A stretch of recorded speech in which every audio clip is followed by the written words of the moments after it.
Hello again and welcome back to Customers Who Click.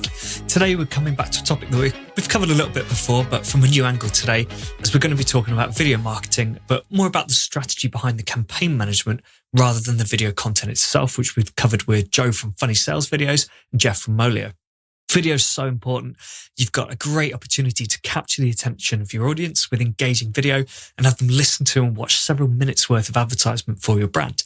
But you've got to get your setup right. You've got to understand the metrics and really understand where this video advertising actually fits in with your marketing mix. Today's guest is Jeremy Gillespie, the founder of Built to Scale, a growth marketing agency based in California. Let's get him on now to learn how you can make YouTube work for you. Hi, Jeremy. Thanks for joining me today. Do you mind introducing yourself a little bit? Your background, how you got to where you are? Yeah, absolutely. Appreciate being here. Let's see. I always have trouble deciding where to start, but so about 12 to 14 years ago, I started working in startups, in some SaaS products. And that was really my introduction to growth marketing and paid advertising in general.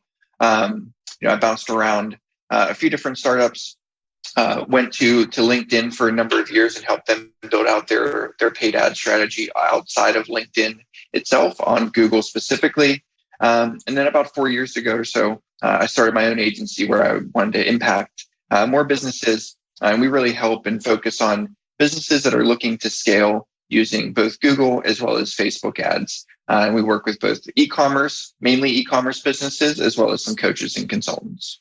Okay, cool. So I think as part of the Google side, you've obviously focused on YouTube quite a bit. Absolutely. Do you want to tell us, I guess, at not too basic a level, introduce us to kind of YouTube ads, a bit about the platform, maybe a bit of its background and how it's changed over the years? Absolutely. Yeah, I think YouTube as a platform, from a performance standpoint, at the very beginning, in my experience with it was really kind of brand awareness in cost per view or CPV based platform, where you're just trying to kind of get out there. And it specifically kind of acted more like a TV placement, where you're getting in front of people, but the sole goal isn't just to find performance and be able to scale on the channel. But over the last two years or so, as a channel, it's become much more evolved and mature when it comes to performance-based marketing and really being able to use their algorithm, the millions and millions of hours of content that are uploaded each day to get after your target audience and really focus on turning cold traffic into buyers very, very quickly. Okay, yeah. So it's gone from more of a brand exposure piece to actually being able to use it as a proper performance channel and getting those results from it. Yeah, exactly. And I think, and we'll get into some of the strategies and things that are working now, but a few years ago, it was a channel where it would be your top of funnel piece, but then you would still have to build out the entire account around that. So you would still need your search, your display, your shopping ads if you're doing e-commerce, which I think is actually something that people have gone away from here recently. And they're just focused on, great, how can I exchange $1 on YouTube for $2 or $3 back in return? And they've forgotten about this, the rest of the account, because while it has evolved, it still plays a fairly large brand awareness piece. And so there's some really important components when setting up your account with YouTube ads that I think a lot of people miss, because either they didn't have the context of how it was previously used, or maybe there's just some misunderstandings on how to use the full breadth of the Google Ads platform to work together. Okay, cool. So before we get into the strategy stuff, do you think there are any kind of misconceptions around YouTube at the moment, particularly from obviously a business point of view?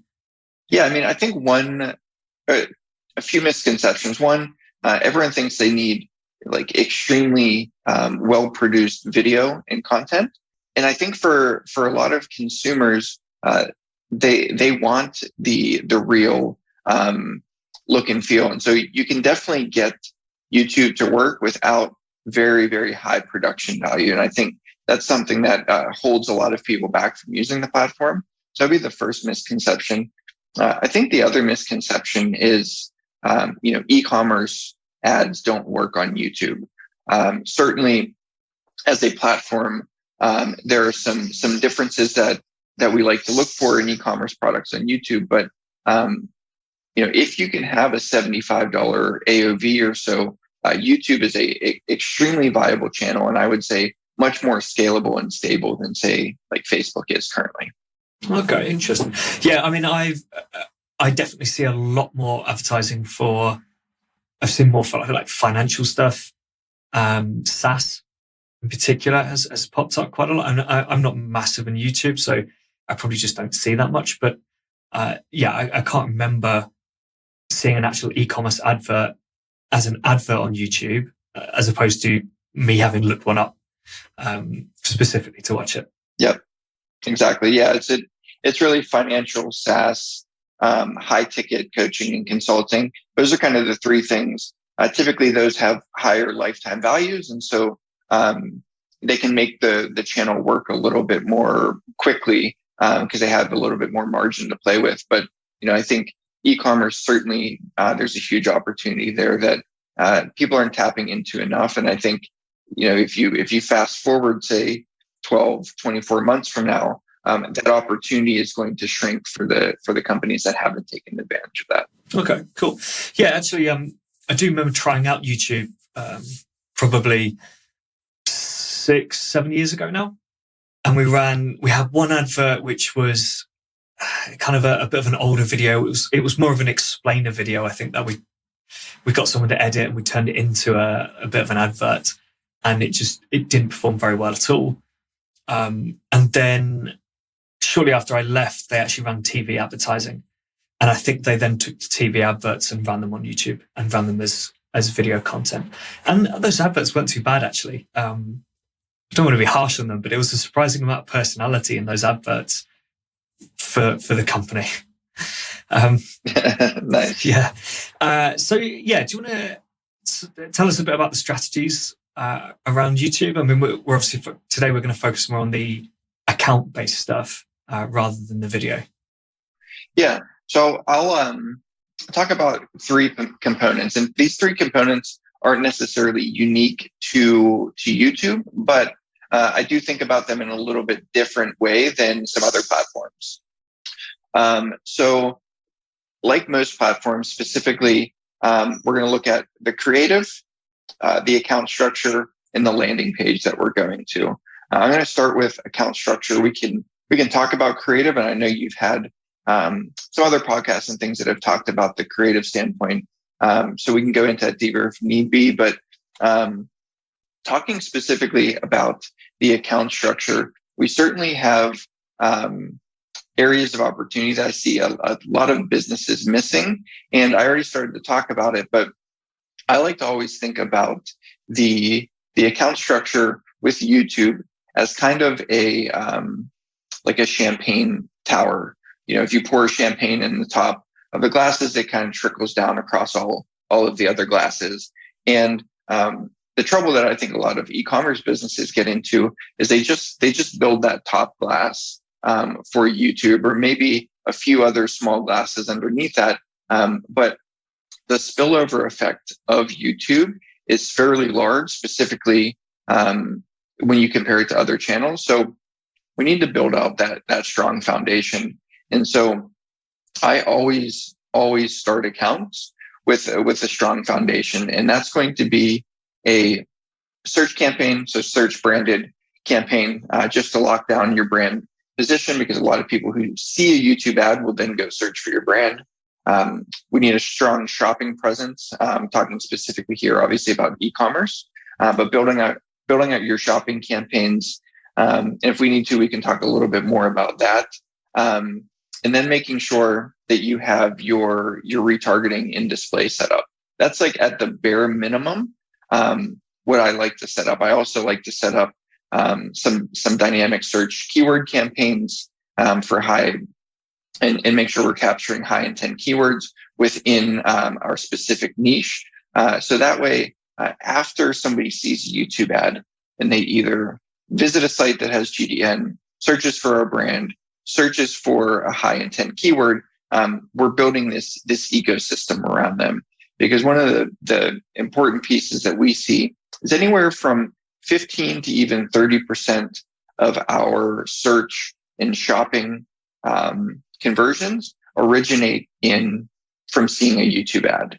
And so when people look at YouTube, they think that they're going to get a direct click to purchase, where the customer path isn't as linear as we would want it. And so a lot of that attribution comes into those bottom of funnel campaigns. And so from just a setup standpoint, that's kind of where we start, building from the bottom to the top. So I'll pause there and just see if you have any thoughts or questions about that. Yeah, I mean, it makes sense. You've got the YouTube. I mean, it makes sense that if the first time you hear about a company is a YouTube advert, you're probably unlikely to purchase. But then you might be likely to go and do a search. Especially, all right, assuming you are going to make a purchase at some point, yeah, it's likely you will do a search for the company. Maybe check out the company itself. Maybe check out that product. I suppose you might even go to other channels. You might even have a look, depending on the business and the products, you might have a look at Amazon to read up on it there. I know like Amazon reviews are becoming more and more popular as a place, not necessarily to buy the product from, but to go and check those reviews. Because there's always, if a product's on Amazon and it's a decent product, it's going to have hundreds, if not thousands of reviews. I think I bought some headphones just earlier today, and I'm pretty sure there was something like 35,000 reviews on there. So at a 4.5-star rating, 35,000 reviews is enough to tell me people like this brand. It's good. It's going to be fine. For sure. Yeah. And so having all that's those supporting ads to make sure that, if people do go elsewhere, because you can't rely on them clicking through and purchasing. You can't rely on them remembering to come back either, even if they love the advert and they go, that's the perfect product for me, but I'm here to watch a video because that's why I'm on YouTube. So yeah, you need to then follow it up and make sure you definitely capture that person's attention. For sure. And I think, it's just like people wouldn't build out a Facebook ad account without a top, middle, and bottom of funnel. And, a lot of e-commerce brands on YouTube, I think maybe they do, maybe they don't, but I feel like the understanding of how to structure all of that account so it works together is the piece that's been missing, at least in, most, if not all of the accounts that we've looked at. That's the piece that's common when they're unable to make YouTube work, is they don't have that structure set up. And they're also looking at a channel-based return on ad spend rather than the portfolio across the account. Because, if you're looking for, say, a 3x return on ad spend, you're going to see very different return on ad spend across search, YouTube, shopping, display. But as a portfolio, we want to manage towards that 3x. And you certainly will see increases in your conversions as well as returns in search, shopping, as well as retargeting the more you spend on YouTube. Yeah. So, I mean, advertising is really not my space. So I don't pretend to know a lot about it. But I mean, I remember my experience of YouTube ads. We were running at CPAs of kind of £300. Yep. Right. And this is for a $9.99 a month product, where on that $9.99 a month, there was also a rev share. Yeah. Right. So actually the company was looking at more like £3-4 a month. So we were obviously looking at those campaigns thinking, these don't work, right? They're not working for us. And yeah, okay, we probably didn't have that bottom of funnel stuff as well. But I mean, and maybe this is moving away from YouTube specifically, but how do you determine whether those ads are actually worth keeping and whether they're contributing to that blended, or contributing positively to that blended ROI or ROAS even?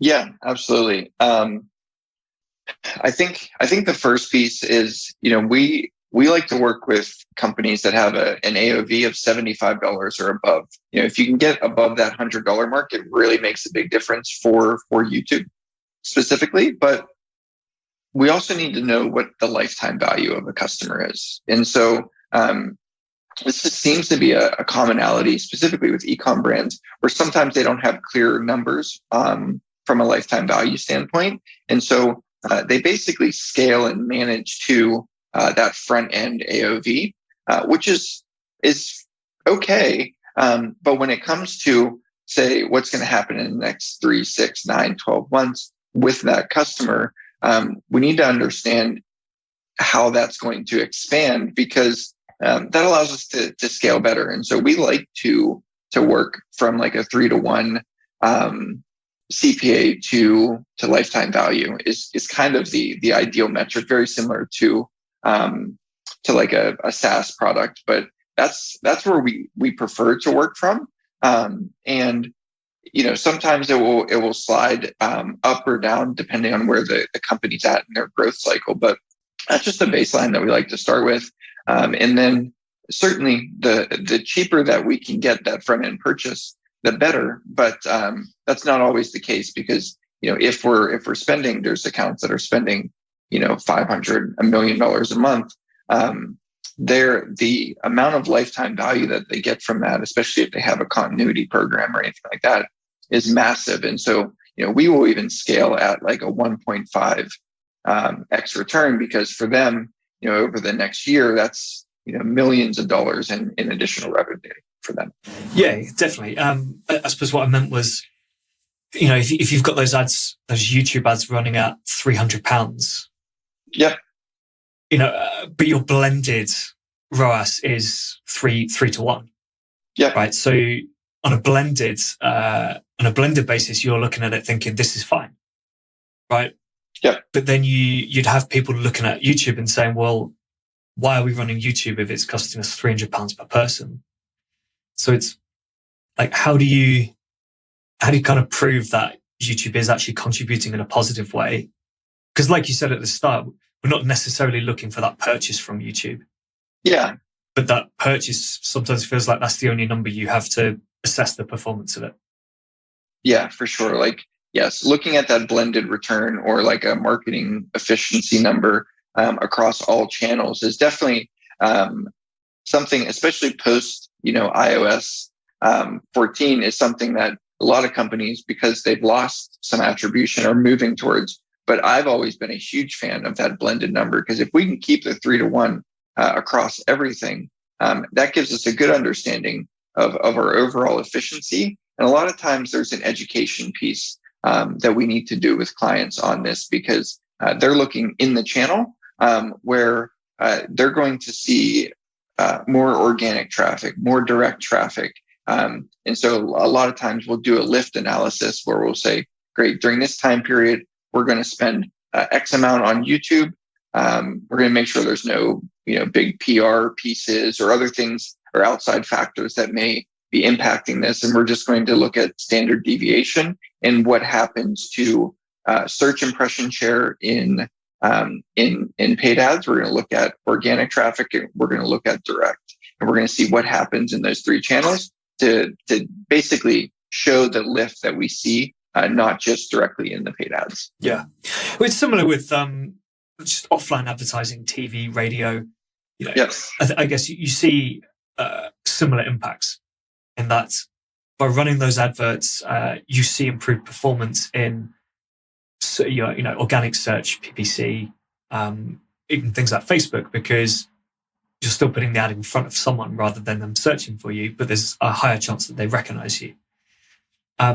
Absolutely. So I suppose maybe it just comes down to, like, if YouTube is seen as a performance channel, and people still want to focus on that performance bit. And when they look at the direct performance of YouTube, they go, this doesn't work. But then you'd say, well, what is the direct performance of that TV advert? And they can't tell you anything unless they've used a, .com/TV advert kind of URL to track it. Yeah, and most of the landing pages that we send to are unique to YouTube, because we want to be able to track specifically the traffic to that page. And if people are looking at that direct return on say a 1-day attribution window, then we need to make sure that we're putting that into perspective compared to where they want to get to their goals. So if their goal is to increase revenue by X%, per month, then we need to make sure that we're doing that in an efficient manner and that they're educated on the way that that's going to impact their overall revenue, not just the direct revenue from that channel. Yeah, cool. You mentioned landing pages a couple of times. Let's touch on that a bit because, towards the start of my career, it was very landing page focused because I was working in the sort of businesses where it just made complete sense. Obviously now I don't deal with the advertising side anymore, so I don't touch on that so much. But I guess particularly for e-commerce, where I don't think you see as many landing pages. Yeah, and I think that's the biggest. I don't want to say missing piece, but it's a piece that people don't focus on as much as, say, the creative. And so there's two pieces for the landing page that we'll touch on. One, creative is incredibly important, but the landing page is where a lot of the work happens to convince this person to buy. And a lot of e-com brands have just been using, say, their standard product page on Shopify, say in a Facebook ad, which, at times does work. But we like to test 3 different landing pages. The first one is a longer form, like advertorial style page that really features the product, why it's the next best thing since sliced bread, add some social proof, and really just paint the picture of the total transformation that this product provides. Sometimes that will be a long form VSL. I do recommend having a video on that advertorial page because they're coming from a medium that's video first. And so we don't want to take someone from a video platform to a text-based landing page. So I do like to provide video on the landing page. I think that's incredibly important. So that's one of the pages that we test. And we test all 3 of these pages that I'm going to go through because depending on the business, we see varying degrees of conversion rate as well as AOV. The second one is a simple segmentation assessment or quiz, which is basically a short 3 to 4 question quiz that gets them to identify the current pains or problems that they have that they're looking to solve with this product. So if it's a weight loss supplement or things like that, we're going to touch on things that help them subconsciously and consciously say, you know what, I have this problem. I'm looking to, lose weight in the next 30 days, or these are the other things that I've tried that have not worked. And we just want to make sure that they're identifying that before taking them to the product page. And the last one is a long form e-commerce style product page. And that's just it's going to have a bolder headline. We're going to have video on it. We're going to have a lot more testimonials. We're going to have any publications that they've been featured in. And we're not going to take a simple Shopify product page. We're really going to build it out because since we're going to cold traffic, there's a ton of things that we have to do to take them from unaware to solution aware to product aware to purchase in this funnel very quickly. So we want to make sure that these pages have all these elements on it. And so those are the 3 pages that we test to quickly find out what is the best funnel path that's going to work for our consumer with YouTube ads. Just a quick question on that. So the first and third landing page, they both use video, but the first one is like almost just a video. Yeah. And the third one is the full long form. Yeah. Yeah. Well, and I like to think the first one that I went through, which would be like a advertorial or VSL, is a longer form in it. It focuses on both the pains and problems that they currently have, as well as, introduces them to the solution. When you get to the long form e-commerce style page, that's going to be mainly product focused. So might be a product demo. It might have some testimonials in there, but it's really going to be solution based. We've already touched on some of those other things. So we're really going to get to the solution on that page. Okay, cool. And you mentioned you'd like to run quizzes. Do you have any particular tools that you like to use? I've used them all. I'm not too particular to one. And there's even times where there's simple just radio buttons on the page that people are clicking, and they're not even taking a full quiz. So yeah, we've used a bunch of different ones. No specific one that that I'd recommend, but it depends on the platform. Like Shopify has a number of ones that you can use that plug in really well. There's like Bucket.io, which is a more robust platform. I would probably start with a very quick, easy to use quiz form, and then if you need to go more advanced. And so the last piece I wanted to touch on with landing pages, because I think a lot of times people spend most of their time testing different creatives, and they test that first.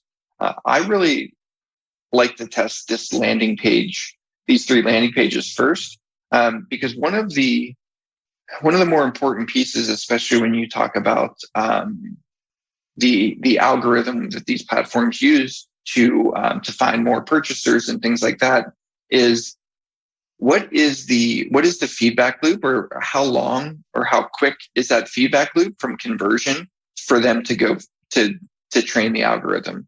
And so if you're upfront not understanding what is going to give you the quickest and fastest way to get conversions and shorten that feedback loop, and you're just focused on the creatives, then you're not focused on optimizing the algorithm towards your end result.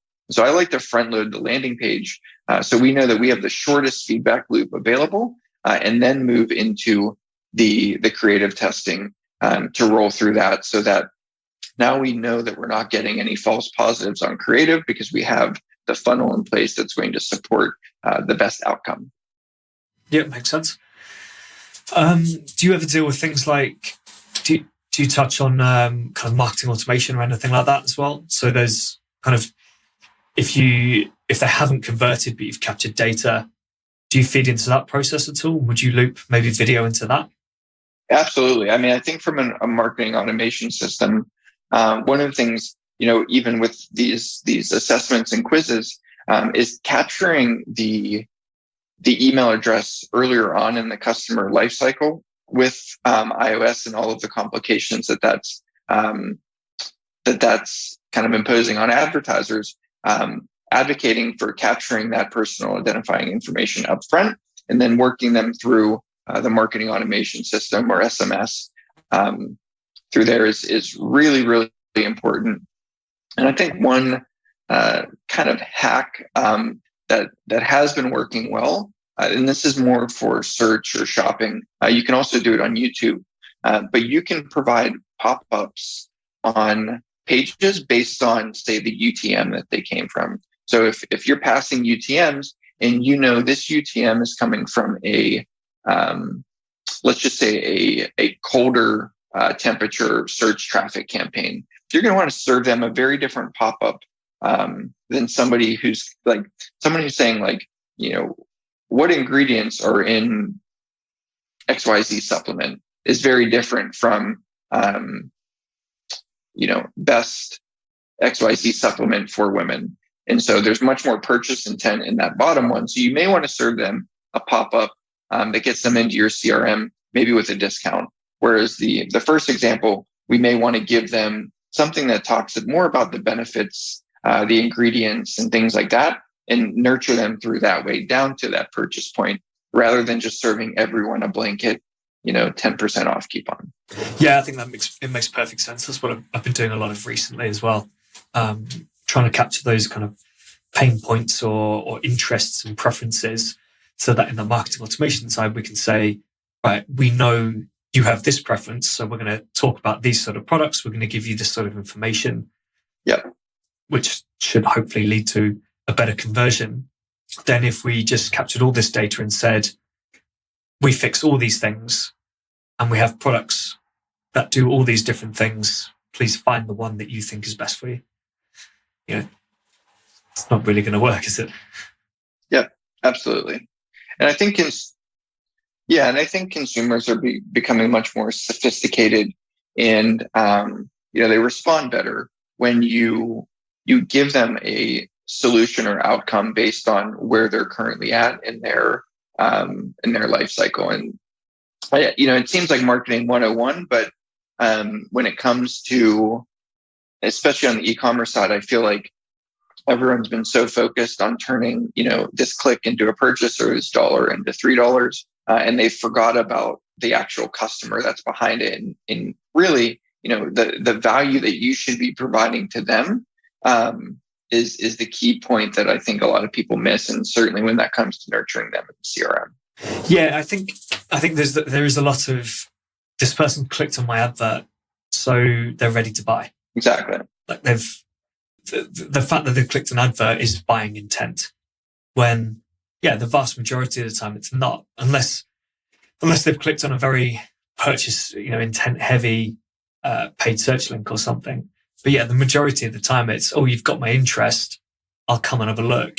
But even if I'm looking to make this purchase today, if I've never heard of you, I'm still going to do more research. I still want more information. There's not many times that I think of something I want, or I see an advert for something. I click that advert, or I do one search, I find the product, and I do nothing except read that product page and purchase. Exactly. It almost never happens unless it's something like super cheap. It's on Amazon and I know it's just the product I want. But even then, most of the time I've done some sort of research before. It's so rare to get that conversion with no prior intent or research or anything. For sure. And I think Amazon's a great example of a platform that people go there to buy. So first of all, the purchase intent is really high. They give you a ton of information in the form of reviews and as well as other similar products so that you can quickly compare. But even before that, a lot of people either come there with a understanding of the product they want to buy and they're comparing it against others. So they've already done some sort of research. And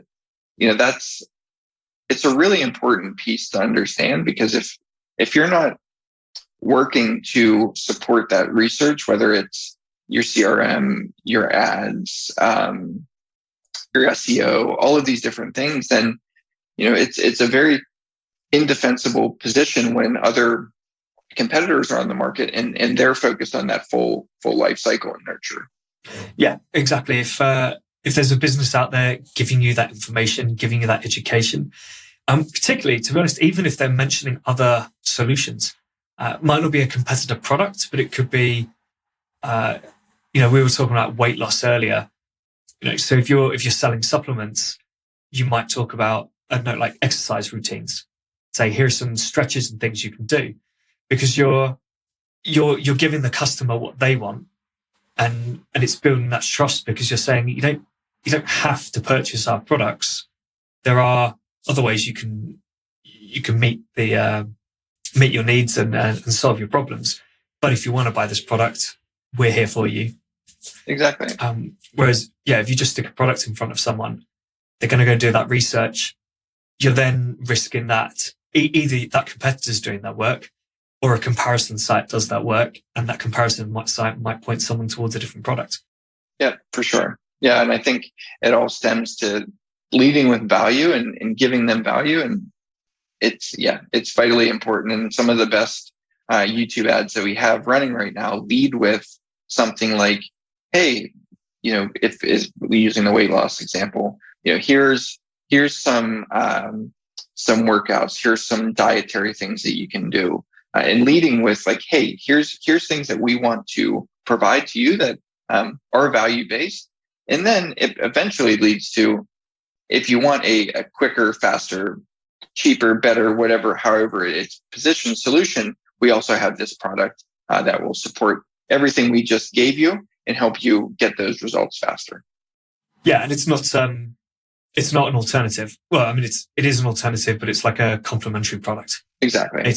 You can do this and this and this, but if you want 10 times the performance you get and the results you get, then we have this product that will take you to the next level. Exactly. Yeah, cool. So obviously we talked a lot about what people can do. What are just a few of the most common mistakes you see that are costing brands? Yeah, I think from a creative standpoint, taking what they're using on another channel like Facebook and just plopping that over on YouTube. YouTube is definitely a audio and visual based platform. And so if you're going to take a YouTube ad that might have some music and text overlay on it, but doesn't have a voiceover or anything like that, that typically doesn't translate as well on YouTube. So I think that's a big thing that people miss. We already talked about the things that they miss on the account structure and building around YouTube. And then I think the last big thing is that landing page and understanding that YouTube traffic is typically people are on YouTube to engage with something, to learn something. And so taking that traffic and plopping them on a very slimmed down PDP or ecom page that doesn't give them kind of the breadth of information that they're looking for and the mindset that they're in, typically is not going to translate well. And so we need to build landing pages that serve the mindset that they're currently in. Yeah, cool. Makes sense. Is there anything else you wanted to add about YouTube? I don't think so. No, I think, we've covered a lot of different things. I think the account structures in landing page, there's creative, tons of creative people talking about the creative, but they're not talking about those other two things. Yeah. Okay. Yeah. I mean, I know that's probably what I've seen when I've been in-house as well. I hear loads and loads about, we're working with designers on new creative and we're doing this with new creative, but it may just be a reporting communication thing, but you hear less about, we're going to try this approach with the ad structure and the campaigns, and particularly in e-commerce. Yeah, like I said, definitely not nearly as much landing page stuff. For sure. But I think maybe part of that is, if a company's got several hundred products, it becomes a little bit difficult even. But I think there's always those top sellers, aren't there? Exactly. Yeah, there's always an 80-20 in your product feed. And I would just say, hey, pick your best seller, start with that. If that works, you can expand out from there. But I wouldn't try to say, how do we show everyone the breadth of our product catalog? I would just focus on your bestseller. Cool. So if a listener wanted to go check out some brands that are doing YouTube well, have you got any recommendations? Yeah, I mean, certainly Purple Mattress and Poopery and brands like that have done extremely well, and I think they provide a good foundation for what it is from a brand standpoint. From a supplement standpoint, and I would also kind of plug a platform. So vidtal.com is a platform where you can research YouTube videos and things like that. And I would just recommend going and searching for your niche. There's tons of supplement companies that are doing extremely well. There's 4 Patriots, and they have a number of products, whether it's like a solar phone case and things like that they've been running for a very long time and doing extremely well. So we can talk about some specific products, but I think using Vidtal to see what is currently running within your industry, it will give you how much they're spending, how many views they've had yesterday or last 30 days. So that's the way I like to do it, because it's very, very different depending on the niche. So is that Vidtal? Vidtal. So VIDTAO.com. Oh, okay. Vidtal. Okay, cool. Yeah. Cool. That's a good tool. Tool, is that the word I'm looking for? Yeah, for sure. Resource. Good resource. That's the word I'm looking for. Awesome. So yeah, just finally, is there anything else you're curious about at the moment? Anything you're kind of looking into? Certainly attribution is something that's top of mind for everyone currently. I'm not as worried as most people are about attribution. Not that I don't think it's extremely important. I do, and I think it's something to focus a lot of time on. But I do like that marketing efficiency or blended return on ad spend metric. But I do think you started to touch on marketing automation and CRM. That's certainly something that's a much more important piece that I don't think that I'm interested in. And I think a lot of other people are starting to become more interested in, because they understand the impact that can have if they're seeing less of a return on their ad spend than they previously were.